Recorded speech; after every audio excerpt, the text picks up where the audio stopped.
Not sure I've ever seen one end quite like that one. 29-28. The Indianapolis Colts are 2-0 for the first time since 2009. We'll get to that finish, but I got to start with Daniel Jones. I've just been beyond impressed by him through the first 2 weeks. The raw numbers today, 23 of 34, 316 yards, 1 touchdown. We're talking about Daniel Jones through 2 weeks against a very legit Denver defense today. He's been consistently on target, consistently has stayed away from the turnoverable balls, if that's even a word. And then lastly, today, he took shots down the field. He has not been a unwilling thrower of the football deep, and that was a definite question entering this season. I thought today, in some muddy pocket situations, he delivered some really timely and accurate throws. So I had to start with Daniel Jones. Just a major hat tip to him through 2 weeks. Outstanding today from the quarterback. I don't know what the hell that ending was.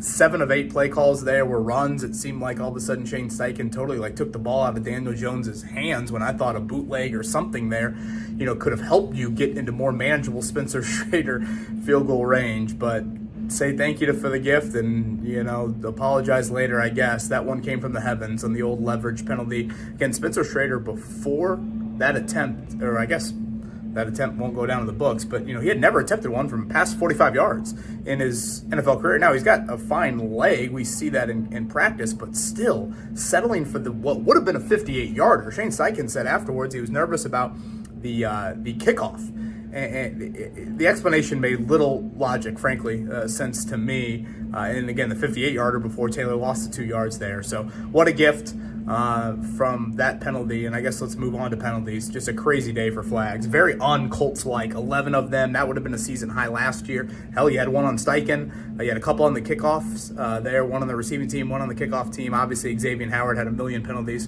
there on that one drive. So definitely some things to clean up. The defense, a tale of two halves, or really tale of two games. Very unusual to see 30 pass attempts in a game. You don't hit or sack Bo Nix one time. I think they called the Buckner play a run play on kind of that blown up. So just a wild day here at Lucas Oil Stadium. Jonathan Taylor, Tyler Warren, Cam Bynum all stepped up big time, but this will be remembered for a finish really unlike any other. You will take the 2-0 start and you will sprint back to West 56th Street and on to Nashville in Week 3. This Colts video brought to you by the Indiana Donor Network and Donate Life Indiana, reminding you to say yes to organ donation. Be a hero, save a life. Kevin Bowen signing off.